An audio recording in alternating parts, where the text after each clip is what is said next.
Então, boa tarde, gente. Nós estamos aqui com a doutora Célia Auxiliadora. Ela é pedagoga, psicóloga, né? E vamos conversar um pouquinho a respeito da violência, né, contra as crianças, a violência simbólica e psicológica, né?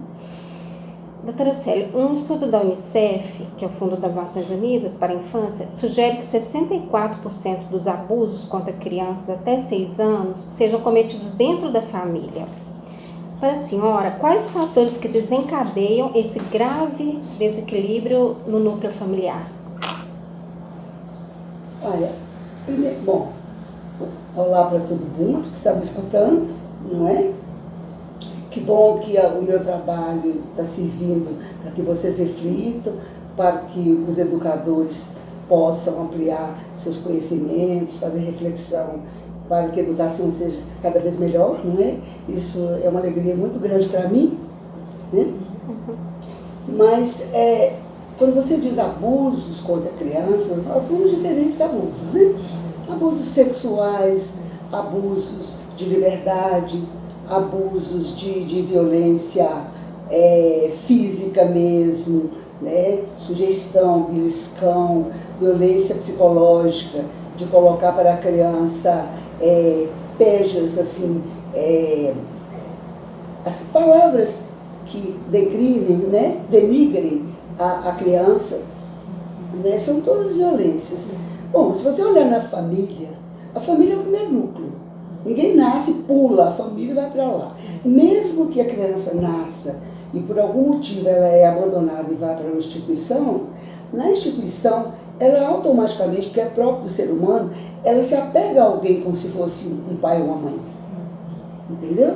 Ou então, os pais substitutos, não é? Então, o primeiro pilar da educação mesmo é familiar. E depois, a escola continuando. E por que eu penso na violência, essas agressões à criança? Primeiro, pelo contexto ali. Mais do que o contexto de miséria material, que também a fome é alguma coisa é vital para a pessoa se manter em pé, mas a fome de amor da criança é a mais importante. E às vezes os pais, não é que eles não amem, mas eles não sabem como expressar esse amor. E não sabem também o perigo e a dificuldade quando eles dizem para o filho assim: menino, sai daí que você não serve para nada, não. Eles não sabem a extensão disso. Então, existe isso também. E existe realmente os pais com problemas de caráter, problemas de personalidade, pais filiados à droga, pais com agressividade muito aflorada, que realmente maltratam as crianças em casa. As mães amam, os pais amam. Muito difícil falar assim, eu não amo, eu quero jogar fora. Existe, mas tudo tem uma história, sabe? O homem não nasce ruim, não. Ele, na Gênese, nós vemos isso no trabalho que eu faço, Edith Stein fala muito isso da fenomenologia e outros mais. O homem é essencialmente bom porque ele vem de uma origem boa. Ele se faz ruim diante das coisas que ele encontra e que a liberdade dele o faz optar por isso. Então, assim, são muitas variáveis, mas eu digo, o lar, pobre ou rico, ou mais ou menos, onde tem uma consideração maior dos pais para os seus filhos, dificilmente vai gerar um marginal. Isso mesmo. Entendeu? E a família, igual a senhora falou mesmo, nem sempre assim, tem a dimensão do impacto, né? Que aquilo está fazendo com a criança. Né? Foram criados assim. Isso, verdade. Então eles repassam aquilo que automaticamente eles foram criados. Verdade. Eles foram criados chamando de inúteis, chamando de que atrapalham a minha vida, ou deixando soltos, ou não tendo nem um afago no cabelo, nem um beijinho dizendo: filha, eu fiquei com saudade de você hoje. Ele vai repassar isso automaticamente. Não é determinante, porque o ser humano é livre, mas é muito provável que isso afete os pais e vai, não que eles repassem, mas que pela atitude deles os filhos vão assimilando também. Isso vira uma cadeia transgeracional. É verdade. no âmbito escolar, fica mais vulnerável essas crianças quando não há participação da família? Depende do tipo de participação, porque quando eu me lembro da minha educação, minha mãe era professora também. Minha mãe não ficava na porta de sala perguntando como eu estava, não. Você entendeu?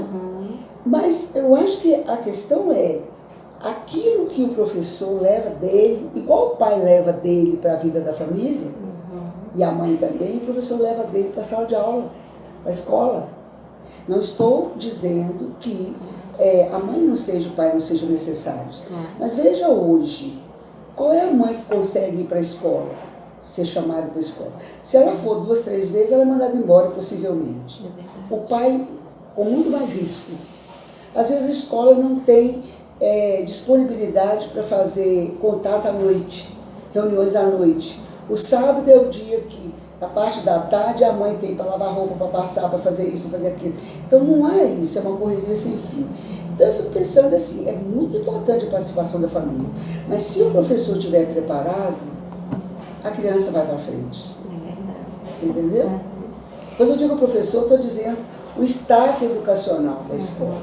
Entendi. Professor, supervisor, a cantineira, né? A merendeira, vamos dizer assim, né? Envolve, né? Envolve Tudo que está em contato com a criança. É uma família B, né? E tem uma frase até, eu li no livro da senhora, né, sobre Bourdieu, né, que é sobre a violência simbólica, né? O que significa essa violência simbólica?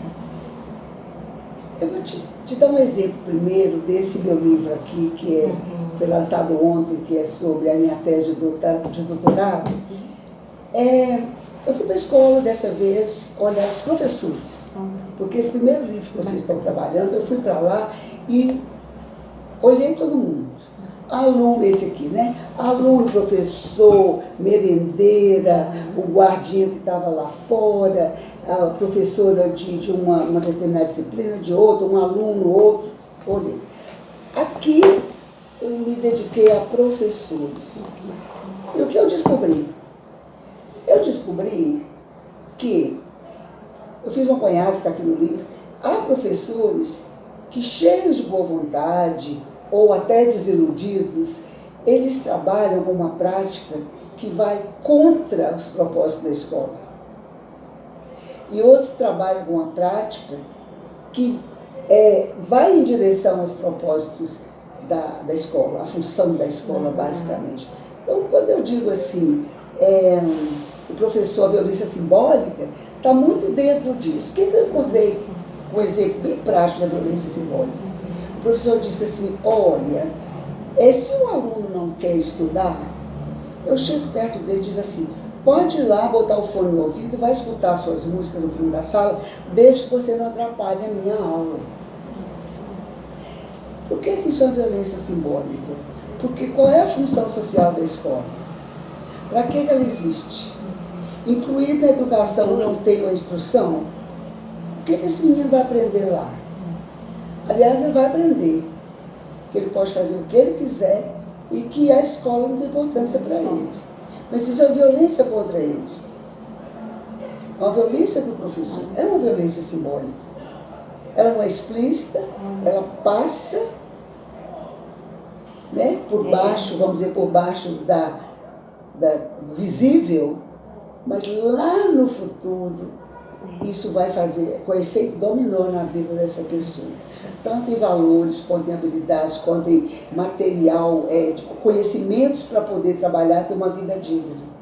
Esse é um caso. É a violência que não aparece, mas que o outro tem direito e que a educação não suscita nele essa vontade. Ela ajuda a colocá-lo mais para baixo ainda. Até tem uma pergunta aqui em relação a isso, muito interessante, que a senhora falou.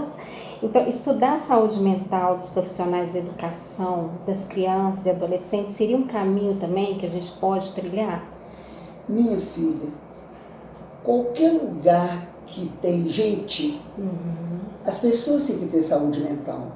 É um pré-requisito para trabalhar uns com os outros, não é? Porque o ser humano não vive sozinho, não se faz só. ele mantém uma relação com o outro. E como Edith Stein fala, que eu falo jamais nesse livro, não nesse, essa relação tem que ser empática. Eu tenho que me colocar no lugar do outro, para a partir do outro, eu sentir e ver o que o outro precisa que eu faça por ele. A empatia. É uma empatia. Ora, se o professor não desenvolveu essa habilidade, essa intuição, ninguém dá aquilo que não tem. É verdade. Não é? Então, era necessário.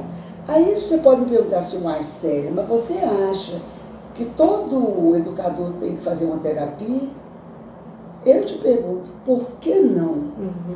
Por que não? Uma terapia é o quê? É o chantilly do bolo? É a cerejinha lá da ponta? Uma terapia é uma descoberta de si mesmo, de todas as suas potencialidades e também de todos os seus bloqueios para que eles possam ser ressignificados. E isso, quem é que vai ganhar com isso? As pessoas que estão se relacionando conosco.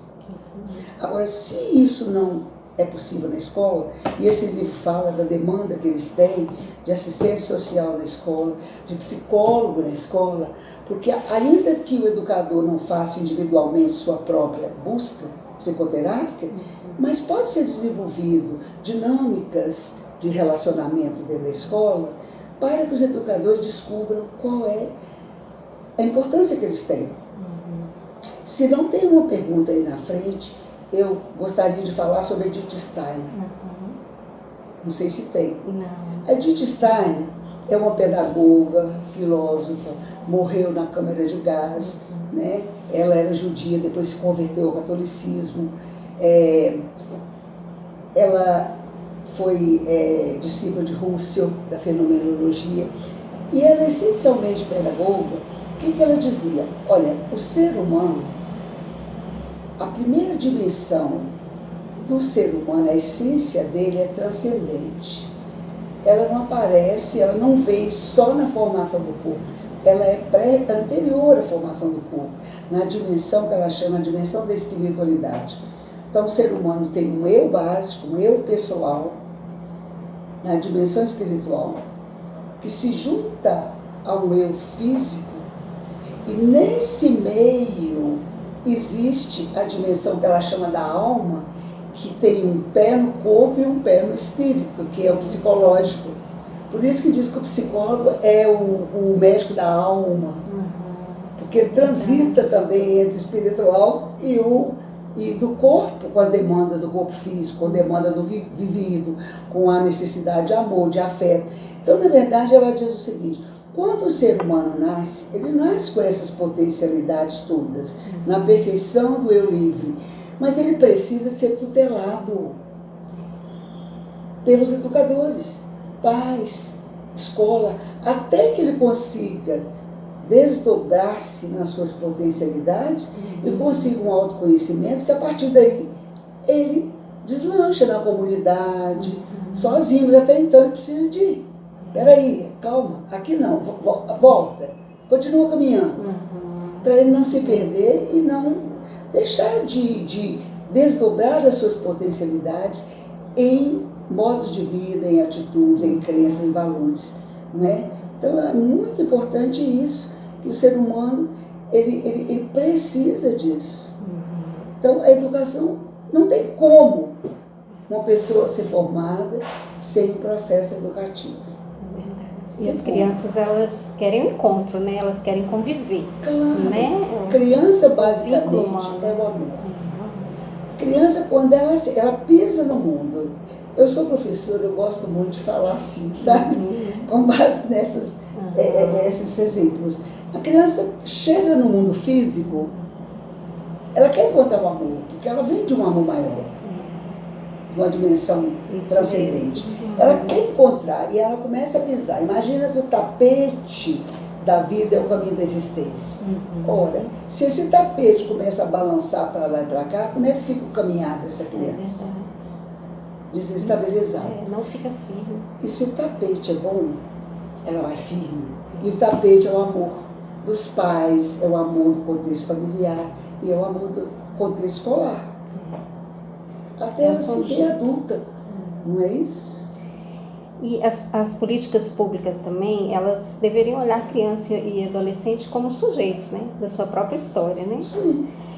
E a própria base, né, para a construção, né, dessas políticas públicas não seria ouvir as crianças como sujeito? Sim. Veja, foi muito bom você ter me perguntado isso, porque eu levei para a Católica ontem o massacre de Suzano, em São Paulo agora. Aí eu te pergunto, eram ex-alunos? Aquele de Realengo, lá do Rio, era ex-aluno. O outro de Goiânia era ex-aluno. Por que esses alunos... eram doentes mentais, eles tinham problema sério, claro que tinham. Mas por que eles não foram matar lá na esquina? Metralhar um monte de gente? Eles foram para a escola? Então eu fico pensando, por que a escola não escutou esses alunos? O que é que eles tinham a dizer? A Hannah Arendt, ela diz o seguinte, que a violência se instala pelo ódio. Mas não é o ódio porque não tem um carro, não tem uma casa. É o ódio de perceber que as coisas poderiam ser mudadas e não são. Como diz de Barbier, é sentir que tem alguém que escute, porque eles têm algo a dizer. Alguém escutou esses alunos? Alguém percebeu que eles tinham um distúrbio, um desequilíbrio socioafetivo? A vizinha escutou, porque a vizinha disse assim, o fulano era quieto, né? Ele tinha um sofrimento muito grande, a mãe era viciada em droga e o avô que criou morreu uns tempos atrás. Eu fico pensando, quem na escola escutou isso? Me parece, eu não tenho tanta certeza, mas eu acho que sim. Parece que foi falado, eu estou sem tempo de ficar vendo todas essas coisas da televisão e do YouTube, falaram que um deles se encontrou com uma das pessoas que trabalham na escola, olhou para ela e saiu e não a atacou. Olha só. Porque tinha uma intimidade com ela, ele gostava dela. Olha só. Alguém me falou isso outro dia aí. Olha só. Entende? Muito significativo. Eu fico pensando, o que um educador bem preparado poderia resgatar de uma criança dessa? Porque esse tinha 17 anos, ainda está no ECA como uma criança. Mas o outro que tinha 24 já teve. Já teve 15, 16, 17, 14. O que eles podiam ter resgatado? Até ir à família, ver o que estava acontecendo lá, para essa criança se sentir pertencente ao grupo. Mas era um bullying. Bullying mas bullying só vai nascer raízes quando um terreno dentro da pessoa. Porque eu não sei você, mas eu já sofri bullying na escola. Eu também, muito. Mudou o seu jeito de ser? Você ficou desequilibrada por causa disso?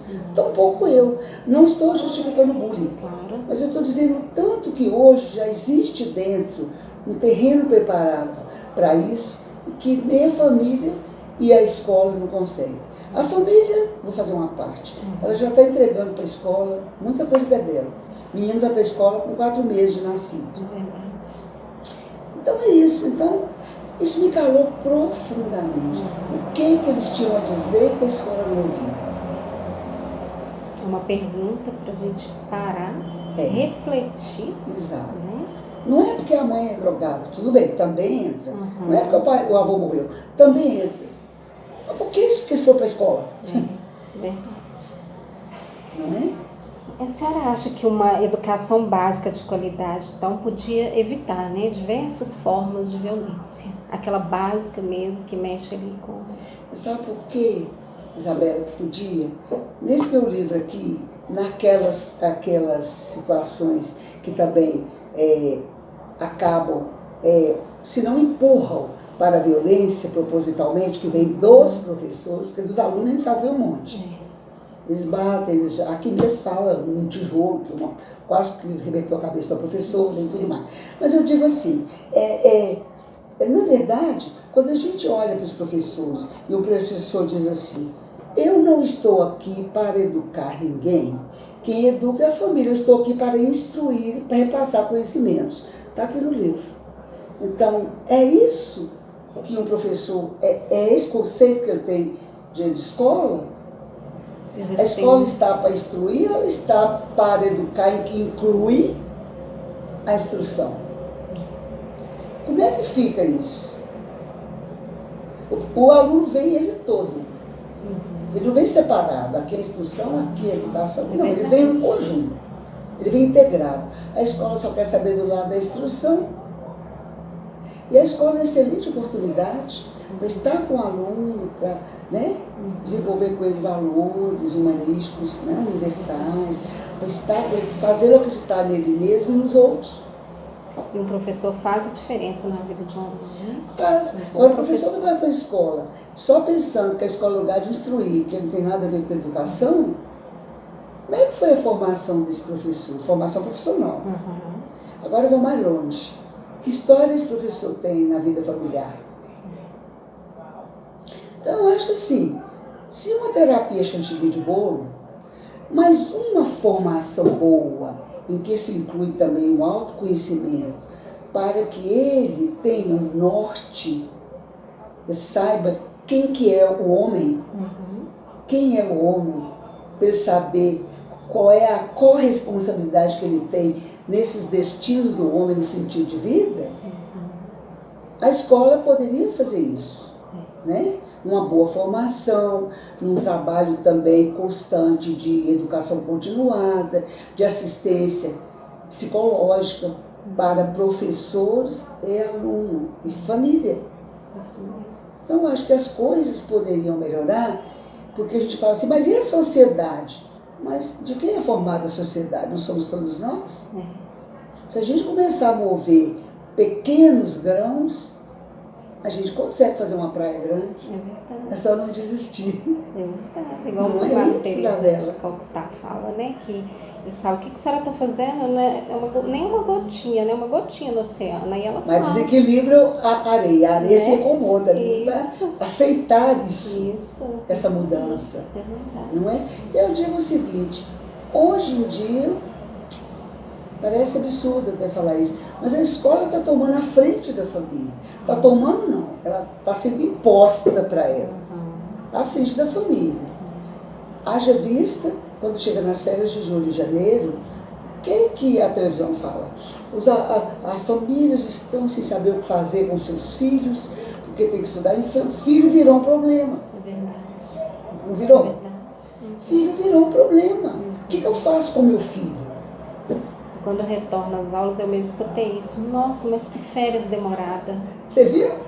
Escuta o que uma criança entende quando ele escuta uma mãe falar isso a um pai. E é na presença deles mesmo que eles falam. É porque os pais não sabem a extensão disso. Eles não sabem que um filho pode olhar e falar, gente, eu atrapalho. Ou eu sou um peso. Ou eu sou um problema para os meus pais.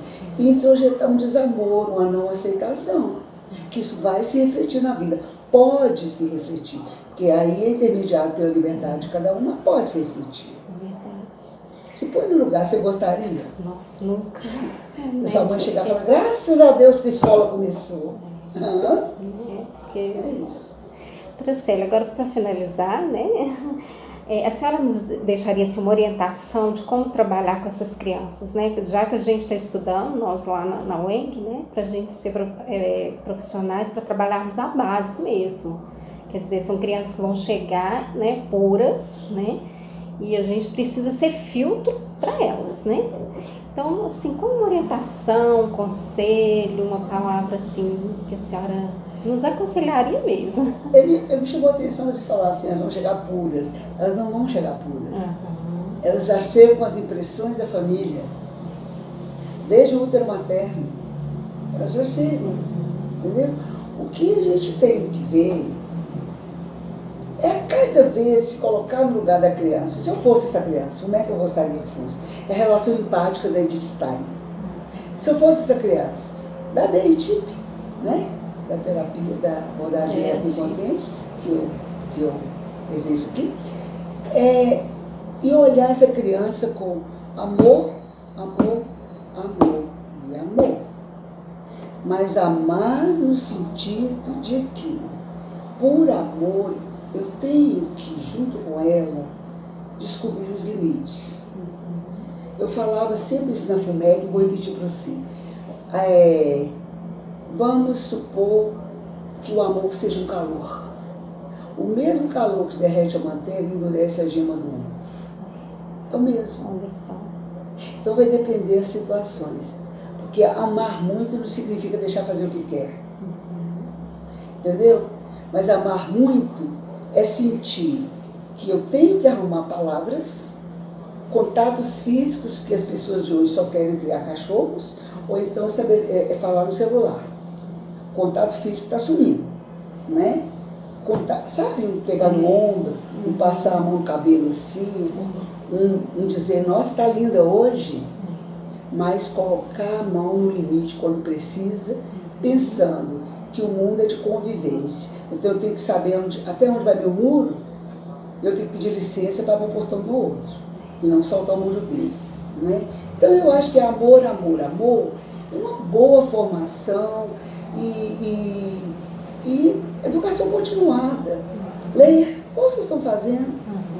A cada vez que cada um de nós pensa, amanhã vai ser o seu livro, de mais outro e mais outros, se Deus quiser, e a gente vai lendo, a gente vai acordando dentro de nós, para a gente fazer o melhor por essas crianças. Até para reverter coisas que elas trazem, que são adversas, fazer com que ela descubra o lado bom da vida e a necessidade que ela tem de viver. Então, eu quero agradecer, né, pelo carinho, pelo acolhimento, pelas sábias palavras, né? Eu me sinto lisonjeada de estar aqui, porque eu sou fã da senhora já desde 2014. Então, coisa boa. Eu me sinto assim muito feliz. Muito isso para mim é um bálsamo, porque a gente, às vezes, os livros estão aí, mas você não tem um retorno.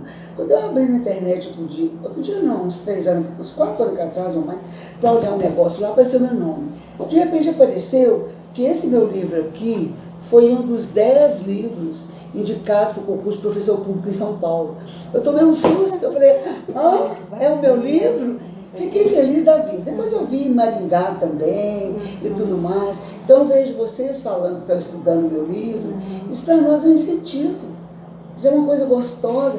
Saber a experiência de tantos anos que a gente vai discutindo com vocês serve para suscitar debate. Agora, eu estou oferecendo vocês esse aqui, né, gente? Não é? Vai estar sendo lançado na praça. E eu vou te contar, eu vou te dar esse aqui. E aí você divulga o meu. Você divulga vou levar para gente, vou levar para lá para a gente estudar. Obrigada, doutora Célia. Tchau. Vai ser muito bom, tchau.